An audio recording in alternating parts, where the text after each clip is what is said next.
And so I think this is a great transition to talk about software credits. If I were to go back and look at the questions that I received from investors over the course of the year, I've spent more time talking about software credits than anything else in 2026. Um, Software has been a huge part of the spec grade market story this year. We started to see some market movement when Anthropic first announced that legal plugin that challenged the Thomson Reuters product. And the sell-off in equities really spread right over to credit. And I think one thing that is worth noting is that when we talk about current rating trends and current operating performance in software, these issuers are actually doing pretty well today. We're forecasting about 7.4% EBITDA growth in 2026 for this industry, and that is actually right on top of the corporate average. The trailing default rate for this sector is a little bit below the corporate average, and so is the negative bias right now. But I think one of the things that this is kind of hiding is the fact that a lot of this debt is very low rated. This is the ratings distribution for software and services versus spec grade. And as you can see, there's a very, very heavy concentration in B-, and that really reflects heavy private equity ownership. These were really, really popular LBO candidates for a very long time. They were attractive to private equity because of the predictable and recurring nature of free cash flow, as well as good growth prospects. So we saw a lot of activity in this sector over a period of years. And so, as I think we touched on before, for software issuers, the maturity walls become really meaningful in 2028 and 2029. And this is the chart you're looking at on the left. When spec grade issuers are facing maturities, we tend to start having a lot of conversations with those issuers around the 18-month mark prior to the maturity. And when they approach that 12-month mark, where that's becoming a current obligation, that's where we are really looking to see a credible refinancing plan. And kind of absent a credible refinancing plan, we would kind of start talking about CCC category ratings.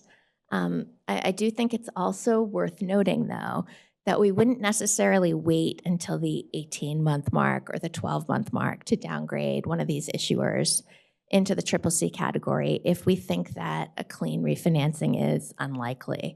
And that would generally be because the company's underperforming, not generating cash flow, et cetera. Like if we thought those challenges were insurmountable, we would tend to act more quickly.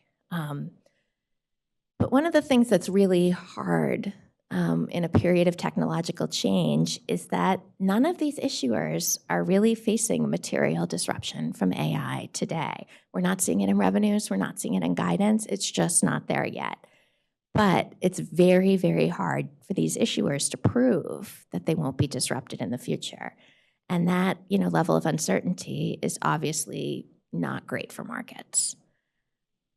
And so I think that confidence issue is really playing out in the loan market, and just to give you an example.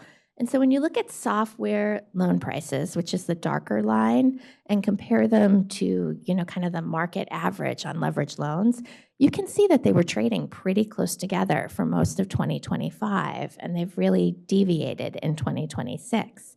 And you have seen, those loan prices for software companies come back a little bit over the last couple of months, but they're still trading about 5 points back from the index as a whole.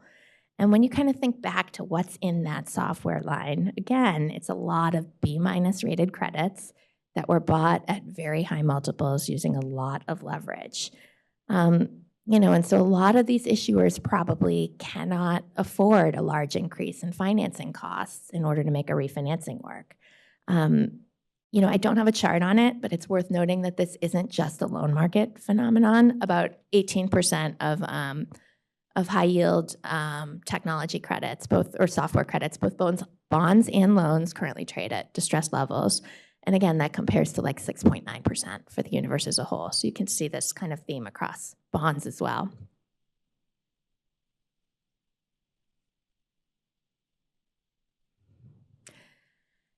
And so I think it's worth mentioning that when the AI-driven market sell-off started, it really seemed like it was mostly indiscriminate, kind of everything traded off at once.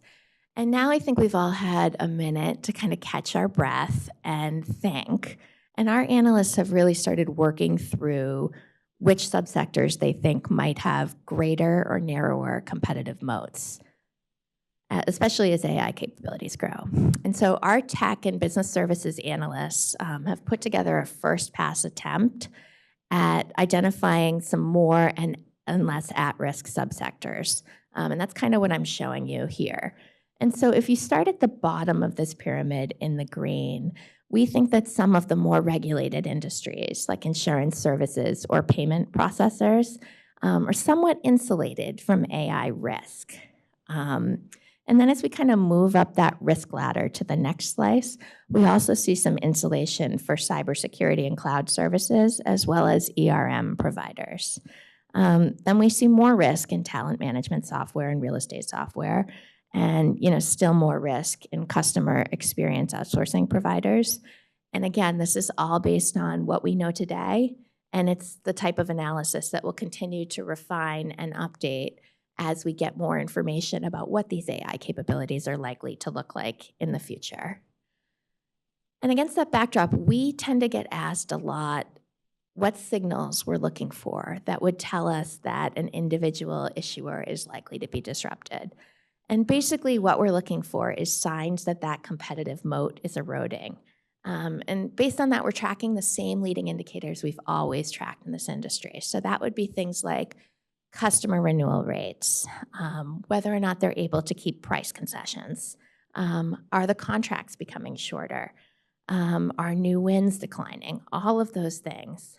And for issuers in this industry, it's also very important that they themselves invest in AI, either to enhance their own products for the benefit of their customers or to cut costs.